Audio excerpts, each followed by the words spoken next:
Assalamualaikum warahmatullahi wabarakatuh. Selamat pagi anak-anak hebat kelas 4. Bagaimana kabar kalian hari ini? Semoga kalian semua dalam keadaan yang sehat dan selalu semangat dalam mengikuti pembelajaran. Anak-anak, hari ini kita berjumpa lagi pada pembelajaran daring Bahasa Indonesia. Sudah siap belajar anak-anak? Sebelum memulai pembelajaran, mari kita berdoa bersama-sama supaya belajar kita hari ini diberikan kelancaran oleh Allah. Bismillahirrahmanirrahim. Hari ini kita belajar Bahasa Indonesia bab 1 Sudah Besar di kegiatan belajar yang ketiga. Mari anak-anak, kita belajar dengan penuh semangat. Tujuan pembelajaran kita pada hari ini yaitu yang pertama, anak-anak dapat membedakan antara kalimat transitif dan kalimat intransitif serta menggunakannya. Yang kedua, anak-anak nanti dapat mencari arti kata di dalam kamus dan membuat proyek kamus kelas 4. Anak-anak, pada pertemuan yang lalu, Ustadzah sudah menjelaskan tentang kalimat transitif dan kalimat intransitif. Masih ingat anak-anak? Good job anak-anak hebat, tentunya kalian masih ingat ya apa yang dinamakan kalimat transitif dan kalimat intransitif. Kalimat transitif adalah kalimat yang membutuhkan objek. Sedangkan kalimat intransitif adalah kalimat yang tidak membutuhkan objek. Tahukah kalian bagaimana cara membuat sebuah kalimat? Ya, tentunya dalam suatu kalimat harus memenuhi unsur-unsur pembentuk kalimat. Ada apa saja ya dalam unsur-unsur pembentuk kalimat? Ya, bisa ada subjek, kemudian predikat, kemudian objek, dan keterangan. Apa yang dinamakan subjek? Ya, subjek adalah unsur yang berada di depan predikat dan biasanya berupa kata atau frasa benda. Subjek biasanya adalah pelaku dari sebuah pekerjaan. Ya, kemudian predikat adalah unsur yang menjelaskan pekerjaan yang dilakukan subjek dan biasanya berupa kata kerja. Selanjutnya, objek. Objek adalah unsur yang melengkapi predikat. Kemudian, keterangan adalah unsur yang menjelaskan lebih lanjut mengenai sesuatu yang tertera di dalam sebuah kalimat. Bisa berupa keterangan waktu, keterangan tempat, dan lain-lain. Nah, contoh struktur kalimat penulisan kalimat sesuai SPOK atau subjek, predikat, objek, dan keterangan adalah berikut. Ayah Rio menggendong Rio ke rumah. Dari struktur kalimat ini terdapat beberapa bagian-bagian. Yang pertama, kita bisa mencari subjek dari kalimat berikut ini. Apa ya subjeknya? Ya, betul sekali, Ayah Rio. Kemudian, terdapat predikat dalam kalimat ini. Apa itu predikatnya? Ya, menggendong adalah predikat dari kalimat berikut ini. Yang ketiga adalah objek. Apa anak-anak objek dari kalimat ini? Ya, objeknya adalah Rio. Dan di sini terdapat kata keterangan, yaitu pada kata ke rumah. Jadi, kalimat Ayah Rio menggendong Rio ke rumah di sini mengandung struktur subjek, predikat, objek, dan keterangan. Atau bisa kita singkat dengan S, P, O, dan K. Nah, sekarang kita masuk lagi pada kalimat transitif. Kalimat transitif adalah kalimat yang memerlukan objek, Tanpa objek, kalimat transitif menjadi tidak lengkap dan salah. Pola dasar kalimat transitif adalah S, P, O, yang berarti harus ada subjek, predikat, kemudian objek. Contoh kalimat transitif, di sini terdapat kalimat Rio memiliki kucing. Coba anak-anak kalian tebak, subjeknya yang mana ya? Ya, Rio. Kemudian predikatnya adalah kata memiliki. Sedangkan objeknya adalah kata kucing. Jadi, kalimat ini disebut kalimat transitif karena kalimat ini membutuhkan objek untuk melengkapi kalimatnya. Misalkan anak-anak, kalau kucingnya ini Ustazah hilangkan menjadi Rio memiliki. Apakah kalian paham dengan bentuk kalimat yang seperti ini? Ya, tentunya tidak, karena kalimat ini belum memberikan kejelasan Rio memiliki apa. Nah, di sini diberikan objek kucing, sehingga kalimatnya menjadi Rio memiliki kucing. Nah, di sini struktur kalimatnya berbentuk S, P, kemudian O. Ini adalah bentuk dari kalimat transitif. Berikut ini ada contoh lagi dari kalimat transitif. Mereka memainkan kartu permainan. Coba tebak, subjek dari kalimat berikut ini apa? Ya, subjeknya adalah kata mereka. Predikatnya memainkan, objeknya adalah kartu permainan. Jadi, kita tidak bisa memotong kalimat ini hanya pada mereka memainkan. Kalimat ini dinamakan kalimat transitif karena kalimat ini membutuhkan objek sebagai penjelasnya. Selanjutnya adalah kalimat intransitif. Kalimat intransitif adalah kalimat yang tidak memerlukan objek. Pola dasar kalimat intransitif adalah SP atau subjek dan predikat. Contoh kalimat intransitif yaitu Ardi tertawa keras. Di sini terdapat struktur kalimat yang berupa subjek, predikat, dan adjektif. Ya, subjeknya apa anak-anak? Betul sekali, Ardi. Kemudian predikatnya adalah tertawa.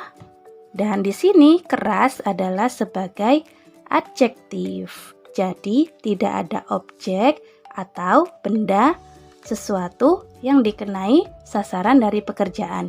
Keras di sini sebagai pelengkap dari kata tertawa. Jadi bentuk kalimat transitif minimal harus ada subjek dan predikat. Berikut ini ada contoh lagi. Rio menjerit kencang. Subjeknya adalah Rio, predikatnya adalah menjerit. Kemudian di sini ada kata kencang yang berarti adjektif atau kata sifatnya. Jadi kata kencang di sini melengkapi kata menjerit. Nah, contoh kata kerja transitif di sini kita bisa memakai kata memukul, menjual, membeli, melihat, mempersiapkan, menerima, mengambil, dan mencuci. Sedangkan contoh kata kerja intransitif yang bisa kita gunakan yaitu ada tidur, duduk, berlari, tersenyum, terjatuh, berdiri, bekerja, berjemur, dan lain-lain. Masih banyak lagi ya anak-anak. Selanjutnya, coba di sini terdapat kalimat 5 kalimat. Coba kalian kategorikan kalimat ini termasuk dalam kalimat transitif atau kalimat intransitif. Kalimat yang pertama, Denny membuka lemari. Denny sebagai subjek, membuka sebagai predikat, lemari sebagai objek. Ya, betul sekali. Berarti kalimat ini termasuk dalam kalimat transitif atau kalimat yang membutuhkan objek. Objeknya adalah kata lemari. Kalimat yang kedua, Denny mengambil buku. Termasuk kalimat apa, anak-anak? Ya, kalimat transitif. Denny sebagai subjek, mengambil sebagai predikat. Mengambil apa? Nah, di sini dijelaskan mengambil buku. Berarti di sini buku sebagai objeknya. Kalimat yang ketiga, Dina mengajak bermain. Ya, berikut termasuk kalimat intransitif. Karena di sini predikatnya berupa kata mengajak yang membutuhkan objek. Mengajak apa? Ya, mengajak bermain. Jadi di sini objeknya adalah kata bermain. Untuk kalimat yang keempat, adikku berangkat sekolah. Termasuk kalimat apa, anak-anak? Betul sekali, termasuk kalimat intransitif. Adikku berangkat. Nah, di sini adikku sebagai subjek, berangkat sebagai predikat. Sekolah hanya sebagai pelengkap dari kata berangkat. Jadi, kata ini bisa difahami hanya dari bentuk adikku berangkat, dari bentuk S dan bentuk P. Sudah bisa disebut kalimat yang baik. Kemudian, nomor 5, kucing itu kelaparan. Ini juga termasuk dalam kalimat intransitif. Kucing sebagai subjek, kelaparan sebagai predikat yang tidak memerlukan objek lagi. Nah, sudah paham ya anak-anak? Selanjutnya, kita membahas tentang arti kata di dalam kamus dan membuat proyek kamus. Nah, pada pertemuan yang lalu, anak-anak sudah mencoba mencari arti kata dalam kamus KBBI. Ya, secara online bisa, secara cetak juga bisa. Caranya bagaimana anak-anak? Masih ingat? Ya, kita mencari arti kata pada kamus KBBI online dengan masuk pada laman kbbi.kemdikbud.go.id. Nah, selain itu, terdapat perpustakaan digital yang tidak perlu membayar yang dapat kalian kunjungi. Yang pertama, di laman badanbahasa.kemdikbud.go.id. Yang kedua, di laman ipusnas.id. Yang ketiga, di laman reader.letsreadasia.org. Kemudian ada lagi literacicloud.org.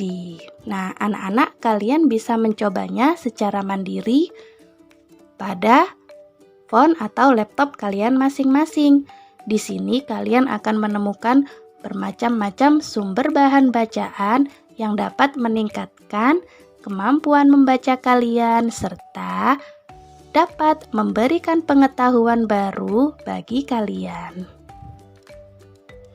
Nah, ketika kalian mencari arti kata dalam kamus, kalian menemukan jenis-jenis kelompok kata. Terdapat jenis kelompok kata apa saja ya yang bisa kita temukan dalam kamus? Ya, terdapat kata benda atau disebut nomina. Kemudian ada juga kata kerja atau verba. Ada juga kata sifat atau adjektiva. Terdapat juga kata keterangan atau adverbia. Dan ada juga kata ganti atau pronomina. Selanjutnya ada kata bilangan atau disebut dengan numeralia. Nah, apa sih maksud dari kata-kata berikut ini? Mari kita pahami satu persatu. Kata benda adalah kata yang mengacu kepada sesuatu atau benda. Kata kerja adalah kata yang menyatakan perbuatan atau tindakan, proses, dan keadaan. Sedangkan kata sifat adalah kata yang menerangkan sifat, keadaan, watak, dan tabiat orang, binatang, atau benda. Kemudian kata keterangan adalah kata yang memberi keterangan pada verba adjektiva, dan nomina. Kemudian kata ganti adalah kata yang dipakai untuk mengacu pada nominal lain. Kemudian kata bilangan atau numeralia yaitu kata yang dipakai untuk menghitung banyaknya sesuatu.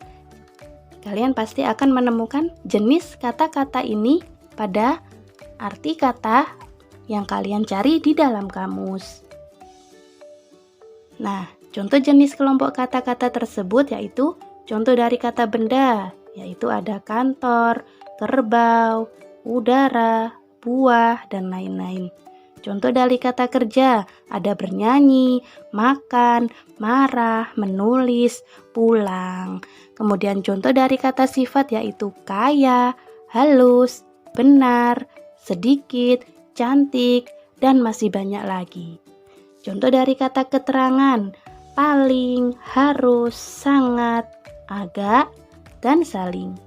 Contoh dari kata ganti atau pronomina yaitu kami, dia, mereka, ini, sini, begini. Nah, sedangkan contoh dari kata bilangan yaitu ada satu, ada pertama, bertahun-tahun, dan lain-lain sebagainya. Kalian bisa mencobanya ya. Nah, arti kata dalam kamus. Bagaimana cara kita mengetahui bahwa kata tersebut termasuk dalam kata nomina? Ya, ketika kalian mencari arti dari sebuah kata, kalian mengetikkan kata tersebut dalam kotak pencarian. Misalnya di sini kalian tulis kata fobia. Kemudian kalian klik gambar pencarian. Di situ akan segera muncul arti dari kata fobia. Di sini yang muncul dari arti kata fobia adalah di situ ada huruf N yang bercetak merah, kemudian ketakutan yang sangat berlebihan terhadap benda atau keadaan tertentu yang dapat menghambat kehidupan penderitanya. Jadi ini adalah arti dari kata fobia.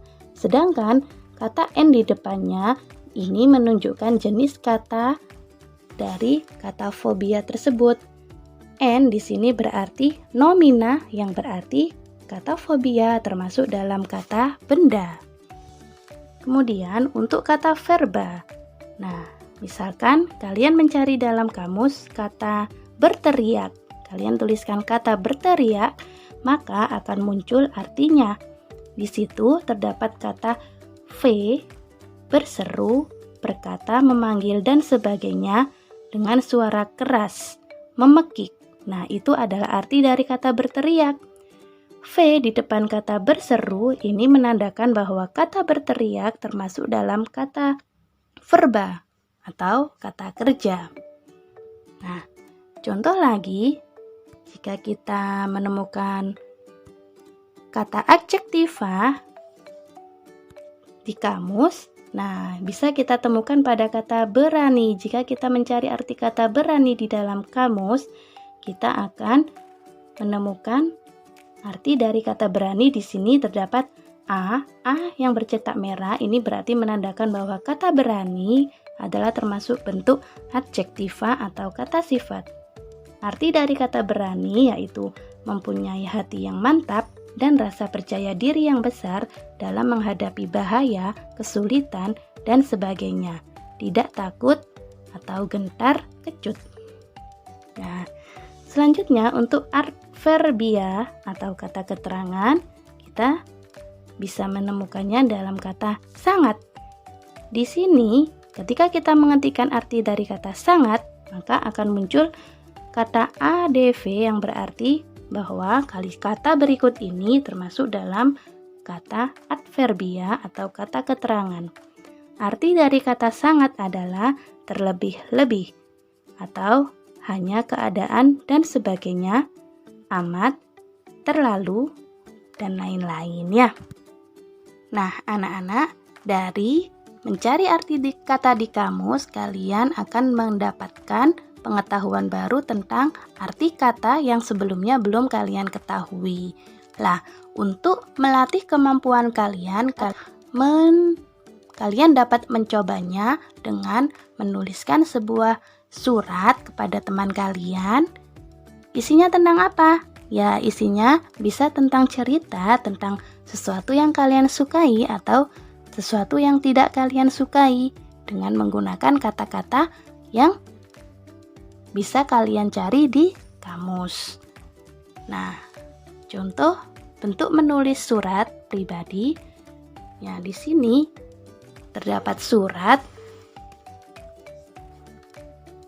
yang menulis adalah siapa, Nana?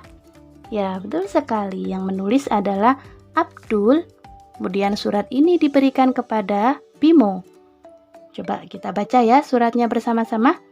Semarang, 23 Agustus 2020. Salam Bimo, apa kabarmu? Semoga kamu beserta Om dan Tante sehat semua ya. Kami di sini juga baik-baik saja. Ingat tidak pohon jambu yang ada di depan rumahku? Sekarang pohon itu sudah besar dan tinggi. Aku suka sekali memanjatnya. Memanjat sudah menjadi hobiku. Kadang aku belajar dan membaca buku di atas pohon itu. Suatu kali tanganku tidak sengaja menyenggol ulat. Gatal sekali. Sejak itu aku takut setiap melihat ulat. Aku pikir mungkin aku fobia dengan ulat. Tetapi, kata ibu, aku hanya takut biasa. Bagaimana denganmu? Apa hobimu? Apa yang tidak kamu suka? Salam hangat, Abdul, penyuka durian. Nah, anak-anak, kalian bisa membuat seperti ini jika kalian ingin bertukar cerita dengan teman kalian melalui sebuah surat. Demikian pembelajaran kita pada hari ini. Semoga pembelajaran hari ini dapat memberikan manfaat pada kita semua.